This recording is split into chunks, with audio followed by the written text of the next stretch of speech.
आप देख रहे हैं एक्सप्रेस न्यूज टुडे, सच्ची खबर सब पे नजर। सीआईआई के 125वें वार्षिक सम्मेलन के अवसर पर प्रधानमंत्री मोदी ने देश को संबोधित किया।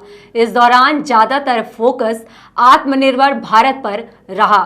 प्रधानमंत्री मोदी ने भरोसा दिलाया कि आत्मनिर्भर भारत अभियान से जुड़ी आपकी हर आवश्यकताओं को पूरी करेगी, जिसको लेकर ध्यान रखा जाएगा कि पीएम मोदी ने उद्योग जगत को भी सलाह देते हुए कहा कि ग्रामीण इकोनॉमी में निवेश और किसानों के साथ पार्टनरशिप का रास्ता खुलने का भी पूरा लाभ उठाएं। साथ ही उन्होंने कहा कि अब गांव के पास ही लोकल एग्रो प्रोडक्शन के क्लस्टर के लिए जरूरी इंफ्रास्ट्रक्चर तैयार किया जा रहा है, जिसमें सीआईआई के तमाम मेंबर्स के लिए काफी अवसर है। तो आइए एक नजर डालते हैं पीएम मोदी के संबोधन पर। नमस्ते जी। थैंक यू विक्रम जी, नमस्ते। सबसे पहले तो सीआईआई को 125 साल सफलतापूर्वक पूर्ण करने के लिए आप सबको बहुत बहुत बधाई, कॉन्ग्रेचुलेशंस। इस 125 साल की यात्रा बहुत लंबी होती है। अनेक पड़ाव आए होंगे, अनेक उतार चढ़ाव आए होंगे, लेकिन 125 साल तक एक संगठन को चलाना ये अपने आप में बहुत बड़ी बात होती है। उसमें समयानुकूल परिवर्तन आए हैं, व्यवस्थाएं बदली है। और पहले तो मैं इन 125 साल में सीआईआई को मजबूती देने में जिन जिन लोगों ने योगदान दिया है, वैसे सभी पूर्व के आपके महानुभावों को भी इस समय बधाई दूंगा। जो हमारे बीच नहीं होंगे उनको आदरपूर्वक नमन करूंगा, और भविष्य में इससे जो संभालने वाले हैं उनको अनेक अनेक शुभकामनाएं भी देता हूं। कोरोना के इस टाइम पीरियड में इस तरह के ऑनलाइन इवेंट्स शायद यही एक न्यू नॉर्मल बनते जा रहा है, लेकिन ये भी इंसान की सबसे बड़ी ताकत होती है कि वो हर मुश्किल से बाहर निकलने का रास्ता बना ही लेता है।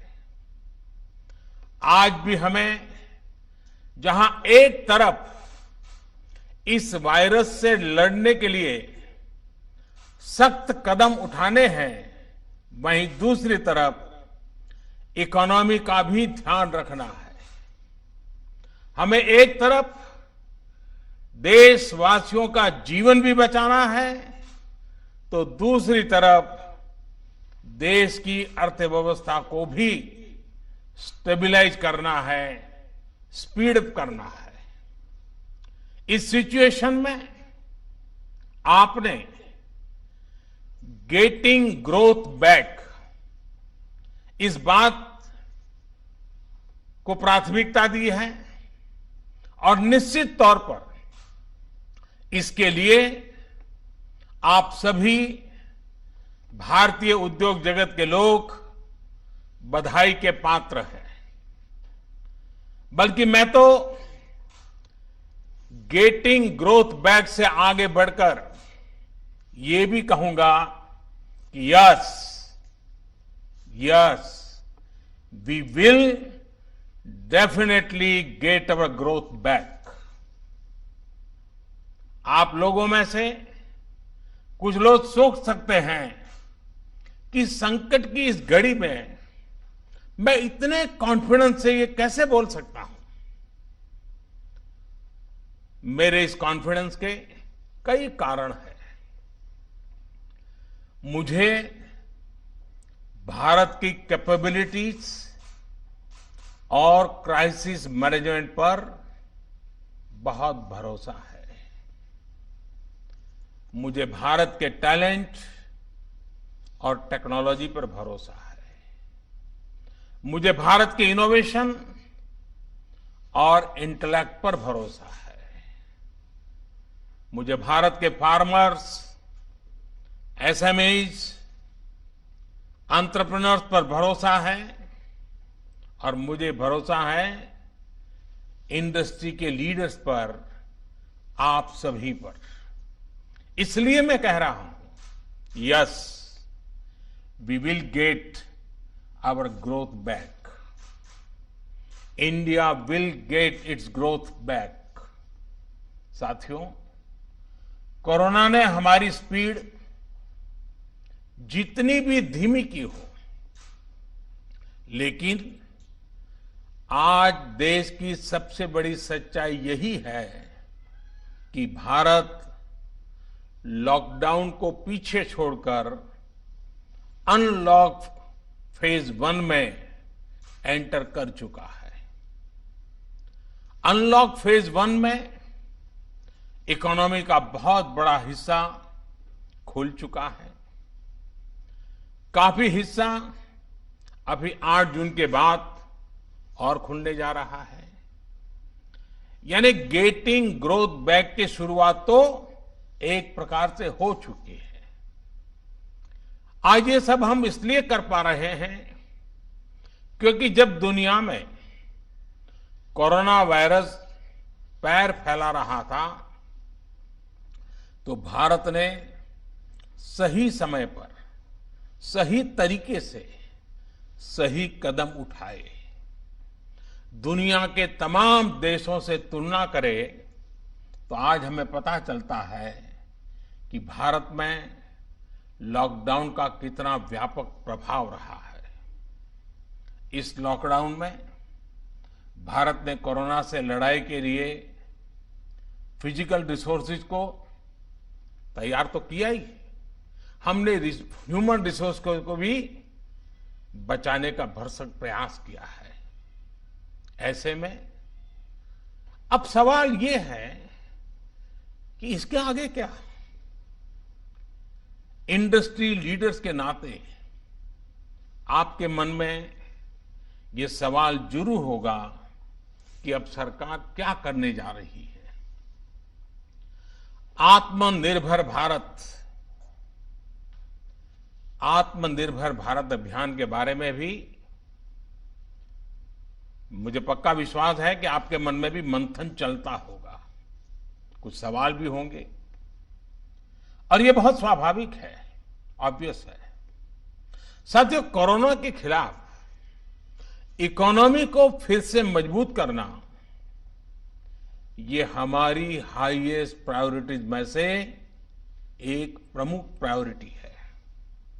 इसके लिए सरकार जो डिसीजंस अभी तुरंत लेने जरूरी है, वो तो एक के बाद एक ले ही रही है, लेकिन साथ साथ में ऐसे भी फैसले लिए गए हैं जो लॉन्ग रन में देश की मदद करेंगे। साथियों, प्रधानमंत्री गरीब कल्याण योजना ने गरीबों को तुरंत लाभ देने में बहुत मदद की है।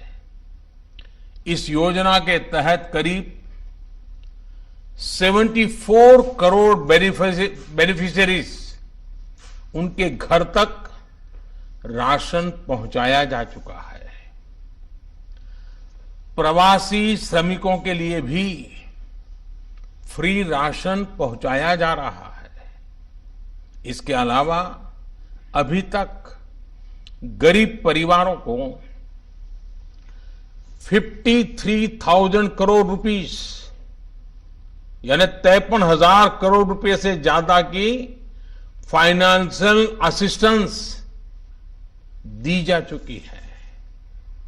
महिलाएं हो, दिव्यांग हो, बुजुर्ग हो, श्रमिक हो, हर किसी को इससे लाभ मिला है। लॉकडाउन के दौरान सरकार ने गरीबों को 8 करोड़ से ज्यादा गैस सिलेंडर उनके घर तक मुफ्त में पहुंचा दिया है। इतना ही नहीं, प्राइवेट सेक्टर्स के करीब 50 लाख एम्प्लॉइज के खाते में 24% ईपीएफ कंट्रीब्यूशन भी सरकार ने किया है। इनके खाते में करीब 800 करोड़ रुपए जमा कराए गए हैं। साथियों, भारत को फिर से तेज विकास के पथ पर लाने के लिए, आत्मनिर्भर भारत बनाने के लिए 5 बातें बहुत आवश्यक है। इंटेंट, इंक्लूजन, इन्वेस्टमेंट, इंफ्रास्ट्रक्चर और इनोवेशन। हाल में जो बोल्ड फैसले लिए गए हैं, उसमें भी आपको इन सभी की झलक मिल जाएगी। इन फैसलों के साथ हमने तमाम सेक्टर्स को फ्यूचर रेडी किया है। इसी वजह से आज भारत एक नए ग्रोथ ओरिएंटेड फ्यूचर की दिशा में बड़ी उड़ान के लिए तैयार है। साथियों, हमारे लिए रिफॉर्म्स ये कोई रैंडम या स्कैटर्ड डिसीजन नहीं रहे हैं। हमारे लिए reforms systematic, plan, integrated, interconnected और फ्यूचरिस्टिक प्रोसेस है। हमारे लिए रिफॉर्म्स का मतलब है फैसले लेने का साहस करना और उन्हें लॉजिकल कंक्लूजन तक ले जाना। आईबीसी हो, बैंक मर्जर हो, जीएसटी हो, फेसलेस इनकम टैक्स असेसमेंट की व्यवस्था हो, हमने हमेशा व्यवस्थाओं में सरकार के दखल को कम करने,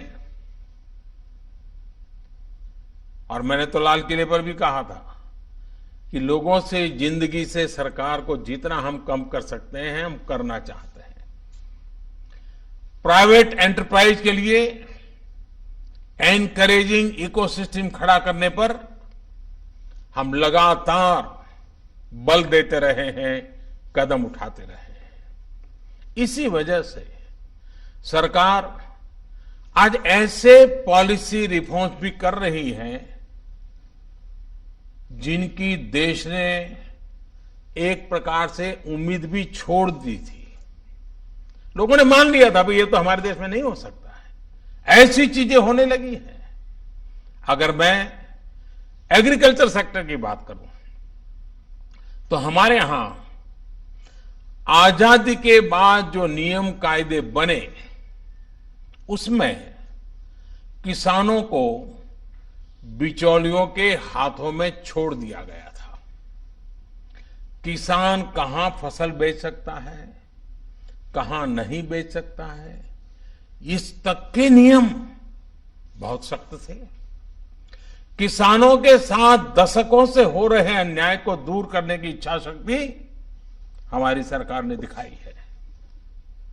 एपीएमसी एक्ट में बदलाव के बाद अब किसानों को भी उनके अधिकार हासिल होंगे। किसान अब जिसे चाहे, जहां चाहे और जब चाहे अपनी फसल अपनी शर्तों पर, किसान की शर्तों पर वो फसल बेच सकते हैं। अब कोई किसान अपनी फसल देश के किसी भी राज्य में ले जाकर बेच सकता है। पहले तो इस पर भी बंधन थे। साथ ही वेयरहाउसेस में रखे अनाज या एग्रीकल्चर प्रोडक्ट्स अब इलेक्ट्रॉनिक ट्रेडिंग के जरिए भी बेचे जा सकते हैं। आप कल्पना कर सकते हैं, इससे एग्री बिजनेसेस के लिए कितने नए रास्ते खुलने जा रहे हैं। साथियों, इसी तरह हमारे श्रमिकों के कल्याण को ध्यान में रखते हुए रोजगार के अवसरों को बढ़ाने के लिए लेबर रिफॉर्म्स भी किए जा रहे हैं। जिन नॉन स्ट्रेटेजिक सेक्टर्स में प्राइवेट सेक्टर को इजाजत ही नहीं थी, उन्हें भी खोला गया है। आपका ध्यान इस पर भी गया होगा कि सबका साथ, सबका विकास, सबका विश्वास के रास्ते पर चलते हुए हम वो फैसले भी ले रहे हैं जिसकी मांग बरसों से हो रही थी। साथियों, दुनिया का तीसरा वो देश जिसके पास बहुत बड़ी मात्रा में कोयले का भंडार हो, कोल रिजर्व हो, जिसके पास आप जैसे साहसी और उद्यमी व्यापार जगत के लीडर्स हो, लेकिन फिर भी उस देश में बाहर से कोयला आए, कोल इंपोर्ट हो, तो उसका कारण क्या है? आप भी जानते हैं, देश भी जानता है। कभी सरकार रुकावट बनी रही, कभी नीतियां रुकावट बनी रही, लेकिन अब कोल सेक्टर को इन बंधनों से मुक्त करने का काम शुरू कर दिया गया है। अब कोल सेक्टर में कॉमर्शियल माइनिंग को परमिट कर दिया गया है। पार्सली एक्सप्लोर्ड ब्लॉक्स को भी अलॉटमेंट करने की परमिशन दी गई है। इसी तरह मिनरल माइनिंग में भी अब कंपनियां एक्सप्लोरेशन के साथ साथ माइनिंग का काम एक साथ कर सकती है। इन फैसलों के कितने दूरगामी परिणाम होने वाले हैं, ये इस सेक्टर से परिचित लोग अच्छी तरह जानते हैं। साथियों, सरकार जिस दिशा में बढ़ रही है, उससे हमारा माइनिंग सेक्टर हो, एनर्जी सेक्टर हो या रिसर्च और टेक्नोलॉजी हो, हर क्षेत्र में इंडस्ट्री को भी अवसर मिलेंगे और यूथ के लिए भी नई अपॉर्चुनिटीज खुलेगी।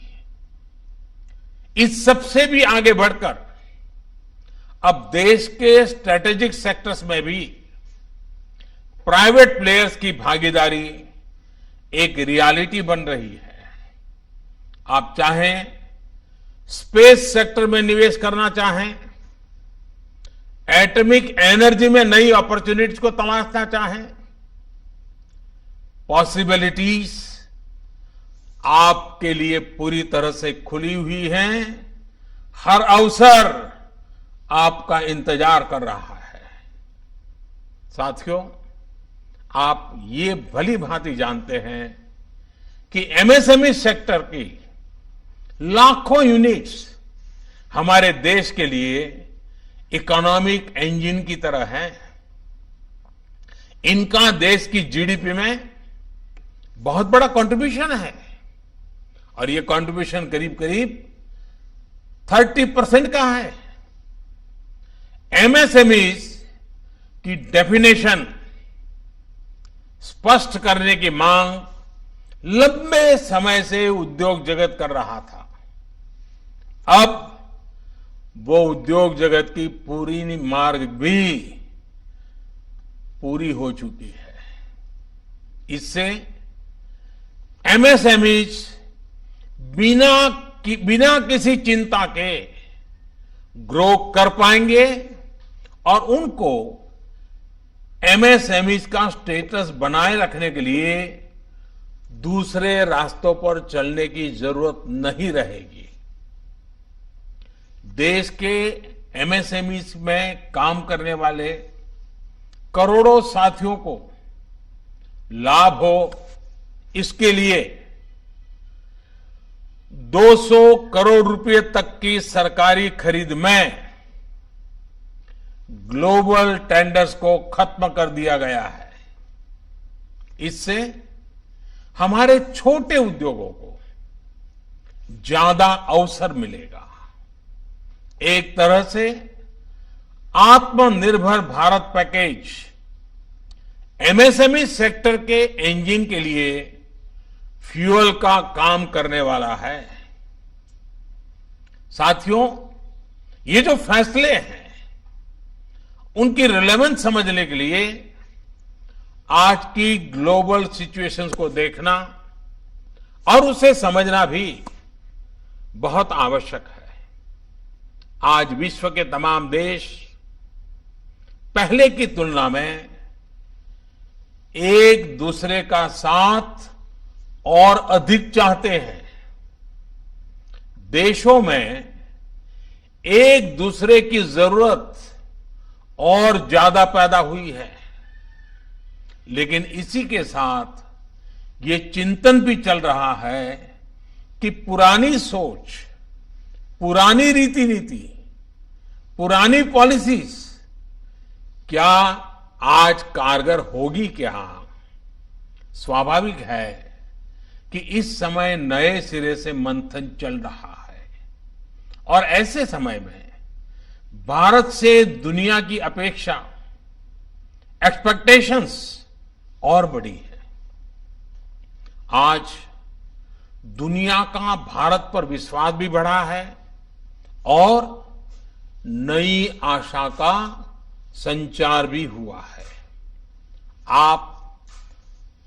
आपने भी देखा है कि कोरोना के संकट में जब किसी देश के लिए दूसरे की मदद करना मुश्किल हो रहा था, हर कोई अपने को संभालने में लगा था। ऐसी संकट की घड़ी में भारत ने 150 से ज्यादा देशों को मेडिकल सप्लाई भेजकर उनके लिए मानवीय मदद का काम किया है। साथियों, world is looking for a trusted, reliable partner. Bharat में पोटेंशियल है, स्ट्रेंथ है, एबिलिटी है। आज पूरे विश्व में भारत के प्रति जो ट्रस्ट डेवलप हुआ है, उसका आप सभी को, भारत की इंडस्ट्री को पूरा फायदा उठाना चाहिए। ये आप सभी की जिम्मेदारी है, सीआईआई जैसे संगठनों की जिम्मेदारी है कि मैन्युफैक्चर्ड इन इंडिया के साथ ट्रस्ट, क्वालिटी, कॉम्पिटिटिवनेस तीनों जुड़ा हो। आप 2 कदम आगे बढ़ाएंगे, सरकार 4 कदम आगे बढ़कर आपका साथ देगी।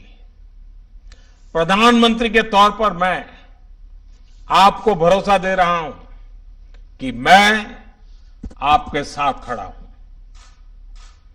भारतीय उद्योग जगत के लिए ये राइज टू द ऑकेजन की तरह है।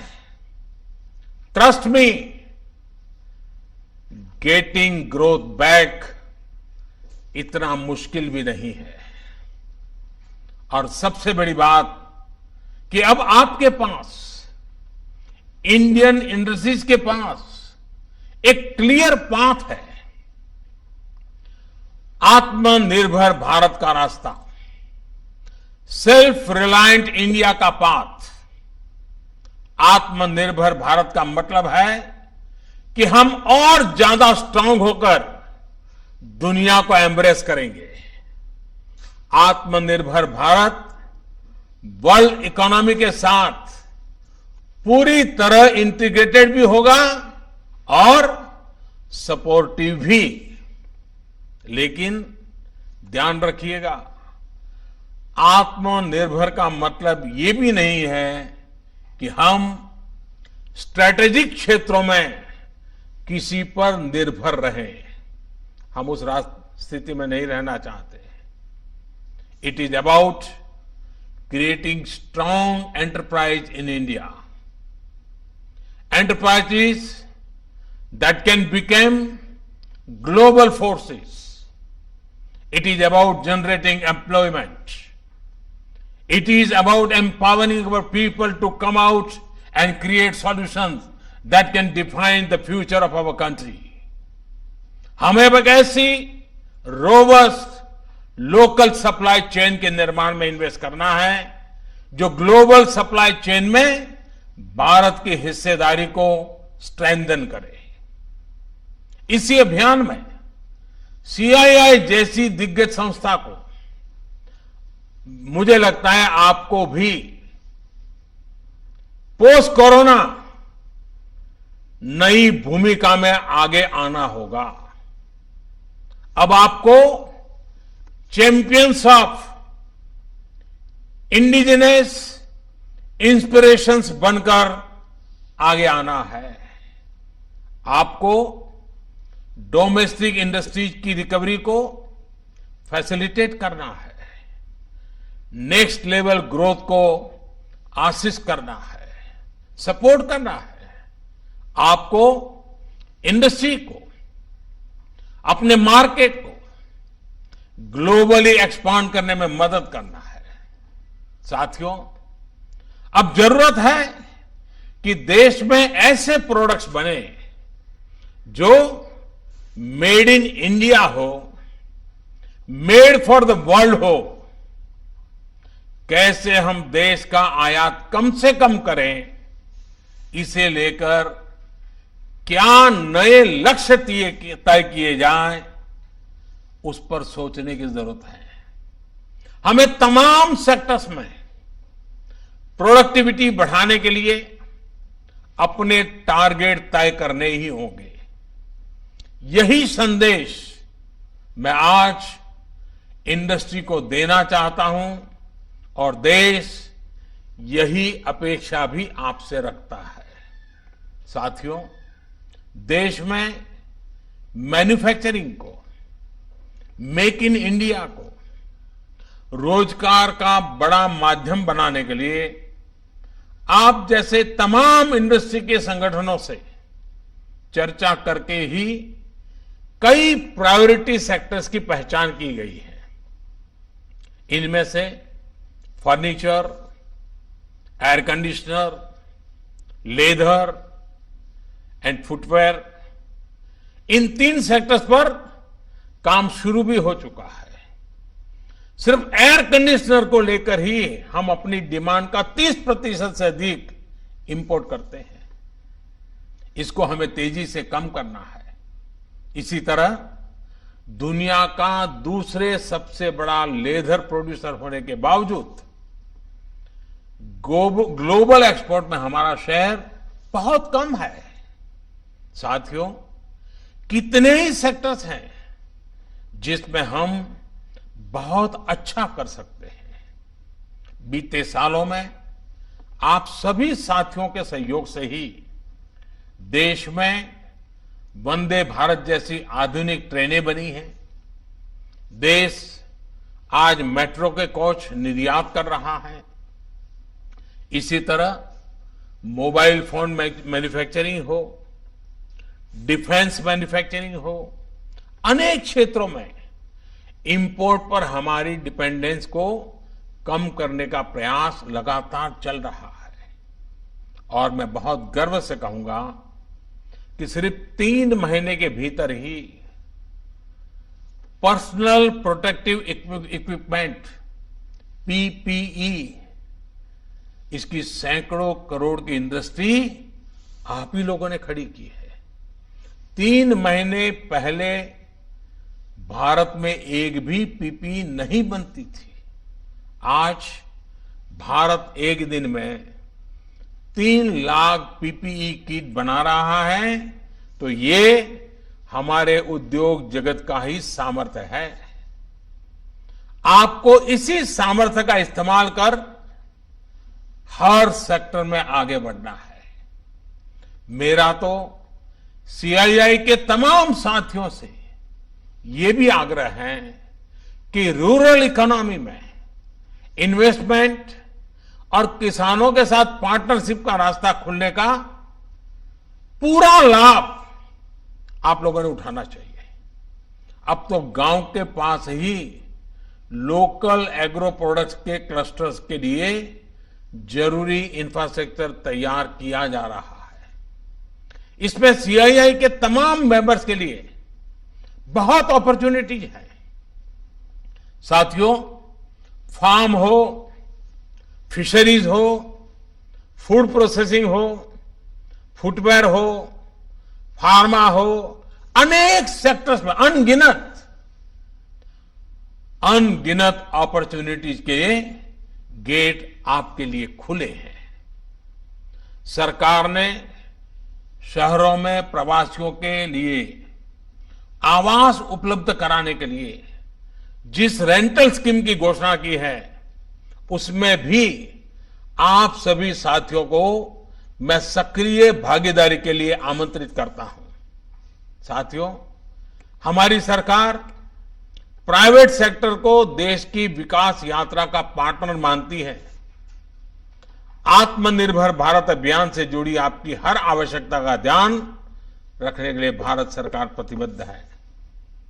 आपसे सभी स्टेक होल्डर्स से मैं लगातार संवाद करता हूं और यह सिलसिला आगे भी जारी रहेगा। I request you to come up with a detailed study of every sector, build consensus, develop concept, think big. We will together take up more structural reforms that will change the course of our country. We will together build आत्मनिर्भर भारत। साथियों, आइए देश को आत्मनिर्भर बनाने का संकल्प लें। इस संकल्प को पूरा करने के लिए अपनी पूरी ताकत लगा दें। सरकार आपके साथ खड़ी है। आप देश के लक्ष्यों के साथ खड़े होइए।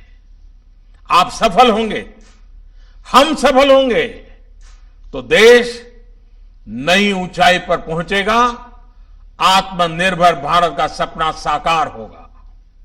एक बार फिर सीआईआई को 125 वर्ष पूरा होने पर मेरी तरफ से बहुत बहुत शुभकामनाएं। बहुत बहुत धन्यवाद।